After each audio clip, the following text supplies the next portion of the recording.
What's up, everybody? This is Brad. Welcome back to the TRT channel. And this week's video, crazy week right here. This is no lie when I tell you this. This is probably one of the toughest weeks I've ever been through.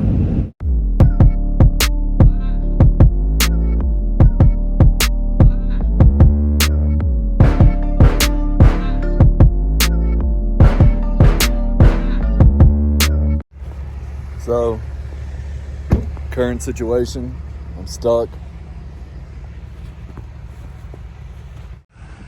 It is beautiful here right now. I'm in Sedona, Arizona, and I'm trying to make it to Colorado. I already called the broker and let them know. That was the main thing, is as soon as I drop this, I have another load. So, but anyways, gonna put these chains on and get down the road.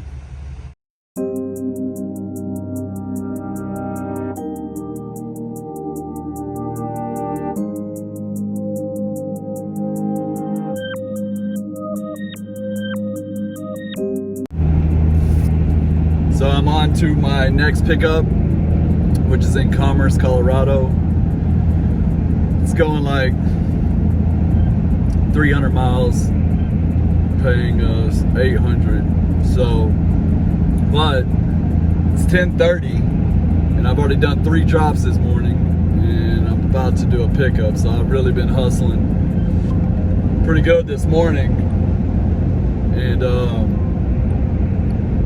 just trying to beat this bad weather, because some bad weather is supposed to blow in today. And I was just on the phone with the broker. He kind of got smart with me. Not really smart, but it kind of rubbed me the wrong way. I don't like telephone tough guys. But anyways, let's go pick this. It's a skid steer, and I might do some chaining. Show you guys how I chain.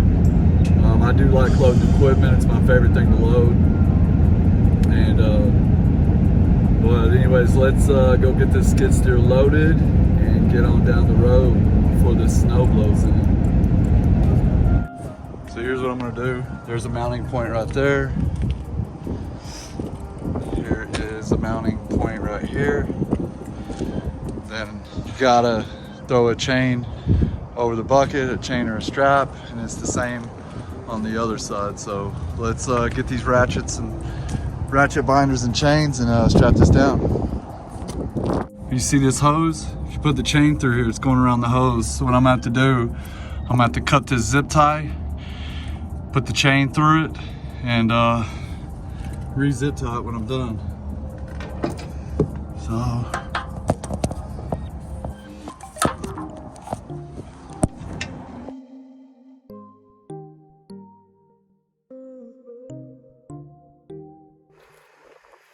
So you want to do hotshot trucking? We are in Colorado, and I'm chaining up.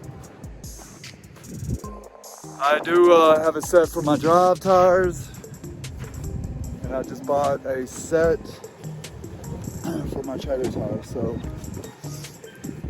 let's get these chains straightened out and put them on. First thing first, let's lay these chains out. Make sure they're not twisted. Worst thing you could do is go through the tom, get it on, and it's got a twist in it. So let's lay these chains out, make sure they're not twisted. So I'm in a little bit of trouble. I am stuck in probably 4 foot of snow. So let's go see my truck.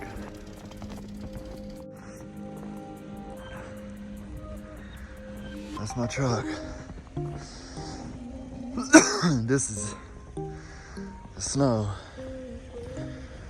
I got snow chains on, but they broke. So I'm gonna dig myself out.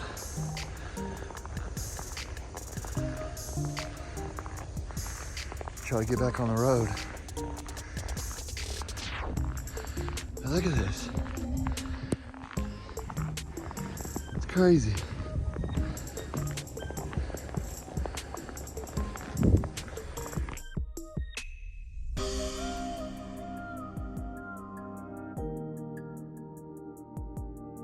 So it's just one thing after another. I'm on Monarch Mountain and I'm almost to the summit. I'm a couple miles from the summit. I have snow chains that are for my truck and I got one set for my trailer. It's not required, it's just required to be on your drives here. But I wanted a set on my trailer too for my brakes. So I had a set of snow chains already, and then I bought another set for my trailer.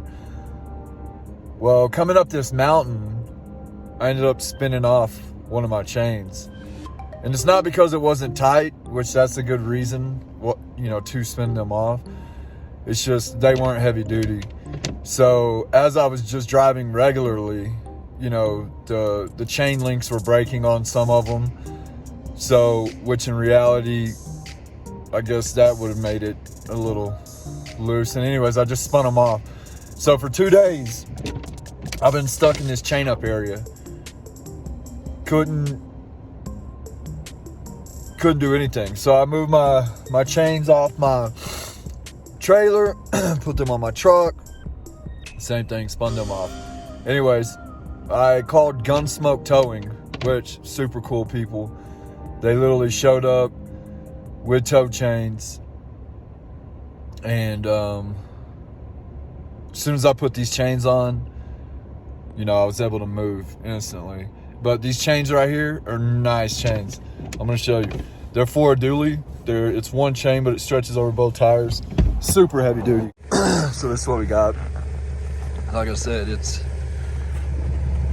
stretches over both tires. I really like them, and these are heavy duty. So I got them pretty tight. And then here's my other issue. I unhooked my trailer yesterday, and when I go to hook back up, it won't latch around my gooseneck ball. You see that right there? It won't go through the pin. I don't know what that is. It's never happened to me before.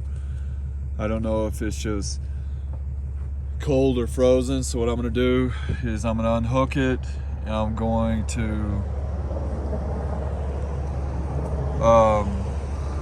unhook my ball, unhook that, hook it up, see if it seats, and just figure it out. I'm getting off this mountain today.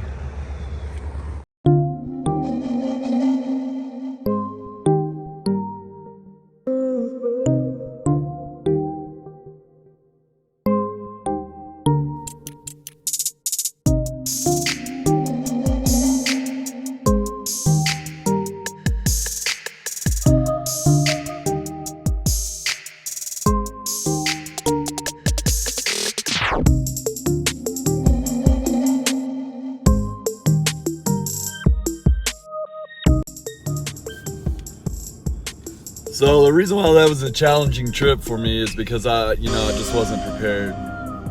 I did my due diligence. I bought snow chains, but I didn't buy heavy duty enough snow chains. I did put a product and the item number for the chains that I got. Since then, my partner's got a set as well. He just ordered some. But you can order actually from that place, and those are heavy duty. The reason why it was so challenging is because, all through the day, not only was I stranded, but you know, it was just using a lot of energy to make it out of there. I finally got the heavy duty chains and, made it over Monarch Pass. And then I had 2 more passes to make it over. And it was grueling. So I would get up real steep because, those passes get pretty steep, and I'd have to get out, put my chains on again, go for about, 5 miles with them on, get out, take them off. Finally made it through the passes, and I get to Ouray, Colorado. And that town is just covered in ice, not even snow. They got steep hills going up through the center of the town, and a bunch of tourists there. And I don't mind driving in the snow and ice. I have no issue with it. It doesn't scare me or anything. It's just when you start going up those steep inclines, I was breaking traction and sliding, and then, God forbid you start sliding back. So I would stop, put the chains on. But I've driven through a lot of snow and ice, on the highways. But I will say that the road crew out there, they were on it. It was just bad conditions. There was people snowed in right and left. But what I did was I waited for a break. It started Friday, and there was a break in the snow and stuff. Sunday morning was supposed to quit, so I just waited it out, because that mountain does have, those steep drop-offs, no guardrails, several 100-foot drop, and it's just not worth it to me. I have a family, that's why I'm doing this. So but once I made it to Ouray, I did a late checkout the next morning, and by the time I got back on the road, between the road crew and the sun, the snow was pretty much melted. But yeah, I just try to learn something out of everything, and I learned a couple lessons on that one. The chains that I originally bought, they were fine for my trailer. But for my drive tires, the torque, I got my gooseneck, weight on it, going up mountains, and I just needed something heavier duty. But those Lease chains that I sent with the part number, they're the real deal. But anyways, guys, I'm gonna wrap up this video. I did get a little behind on videos. Like, subscribe, and if you have any questions or anything, hit me up on my email. It's bradley@twinriverstransport.com. If you got any questions, I know I'm helping a couple of guys with some stuff right now, but yeah, just hit me up on my email, and yeah, you guys be safe.